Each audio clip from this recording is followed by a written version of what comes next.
This is the Hidden Killers podcast with Tony Brueski, featuring retired FBI Special Agent Jennifer Coffindaffer. What constitutes important evidence? Evidence related to a case.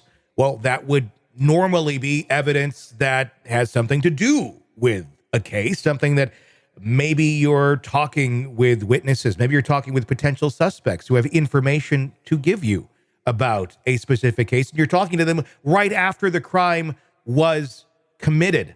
They may have very valuable things, may not all be in context at that moment in time, but that's why you need to hold on to those pieces, because you don't know the value that it may have and hold down the road. Well, not in Delphi, Indiana. That's not how that works. See, there, when you have those pieces of evidence, they just say it's not evidence at all. It's not related to the case, even when it is. It's a different world over there. Jennifer Coffindaffer, retired FBI Special Agent, joining me. Of course, I'm talking about Nicholas McClelland and his response to the deleted videos and interviews that had taken place with some allegedly oddists right after the two little girls were killed there in Delphi. But all that evidence is no longer there. These are smart people. I mean, at least I think they have some semblance of intelligence considering where they're at in life.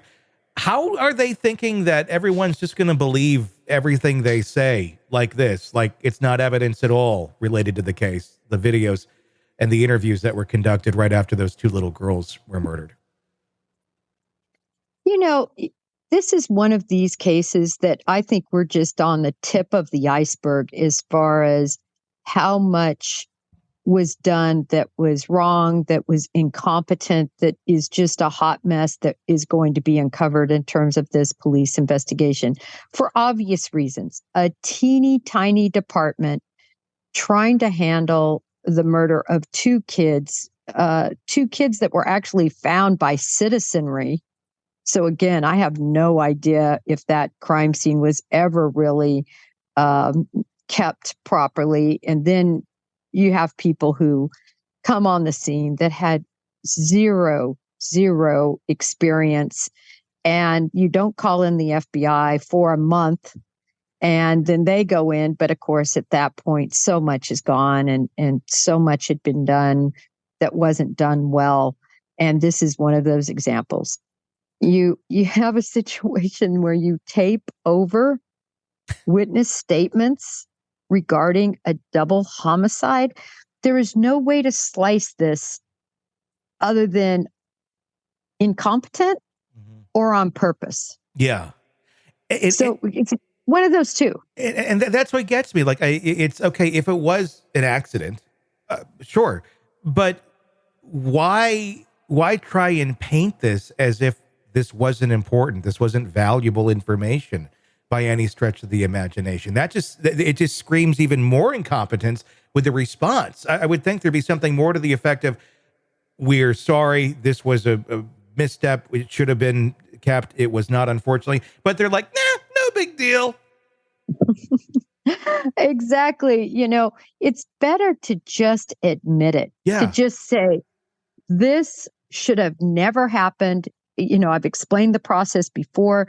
These tapes, once you're done recording, they need to go specifically into an evidence vault that's called ELSHR in the FBI. It's your electronic surveillance.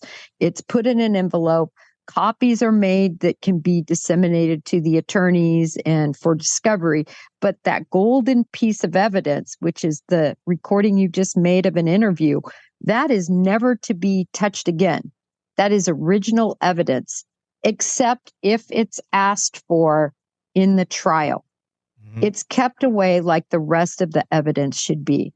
But you have the fact that it's been recorded over two different, and to just soft sell that as, well, it really didn't matter. We have our notes. Well, you can write anything on your notes. And I can tell you from being in this situation, when I know something's recorded, I take a way different notes than if something isn't. Mm-hmm. Something isn't. I'm very thorough. It's line by line, dates, times, everything's going to be written down. But when you record something, you might just write down, just a couple of highlights or even something that you want to ask them. Your notes are completely different. And so for them to say that, this is a perfect recitation of what happened in those interviews and it wasn't important anyway, we'll never know. It makes no sense. I mean, where this should have gone to an evidence locker and been put away and been sitting there for safekeeping for when it's needed, it seems more like they, just kind of threw it out into the break room and maybe somebody recorded a rerun of Matlock. And like, oops, that's a shame. Darn, we did that. I mean, that's about the, as silly as that is this the level of incompetence that we're talking about here with the Delphi police force? I know it's a small department. I know things are going to be done a bit differently when you're smaller. You don't have to deal with this sort of stuff all the time. It's pretty rare that you have to deal with this sort of stuff, but when it happens, it happens. I mean, I still go back to, is this just a bunch of covering up for being dumb, for basically being Mayberry and not handling things in a proper way because they didn't know how to do better, or they just had stupid people on staff? I don't know. I think it truly is. The problem is incompetence mirrors cover up. Yep. That's the problem. Incompetence mirrors doing something wrong purposefully, public corruption, in other words.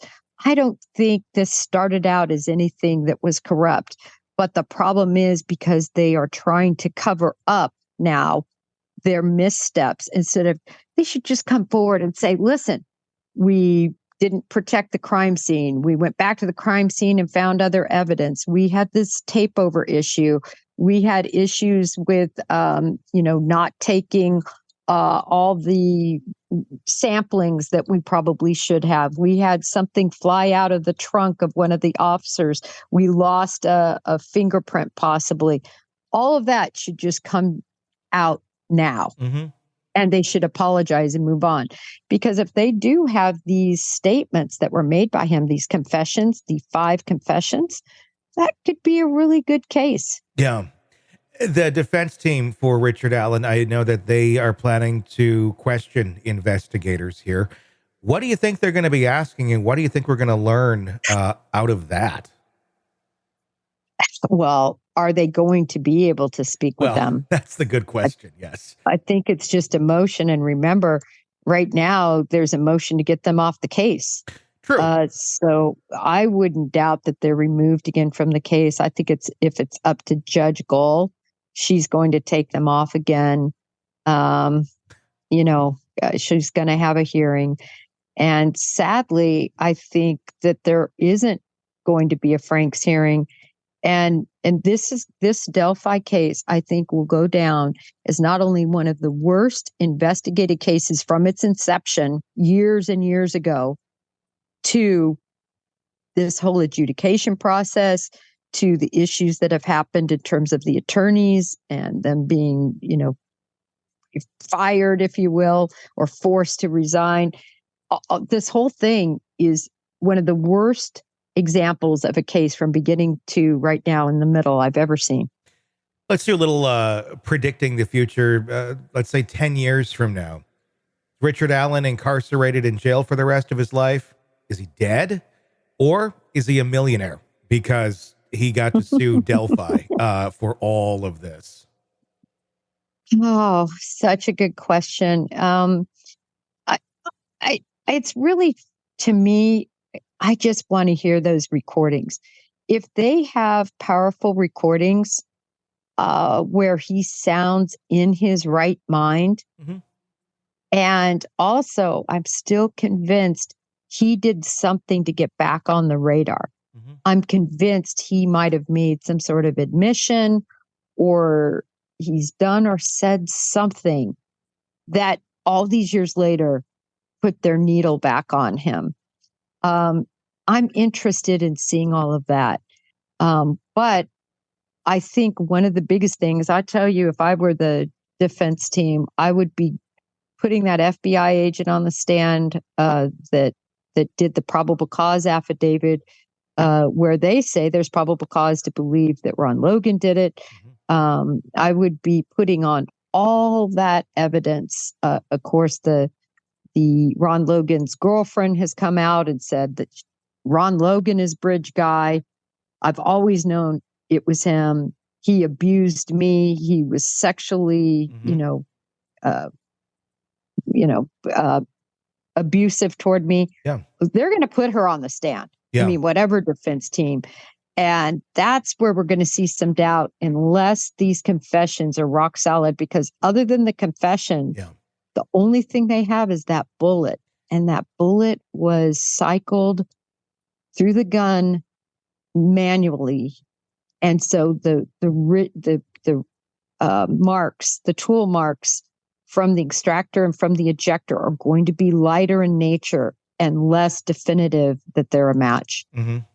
Now you're saying, how did the needle go back on him? I don't know that it was the needle. I think it might have been more of a dart, more like Tony Liggett sitting in his office with a bunch of pictures on a wall going, an election is coming up.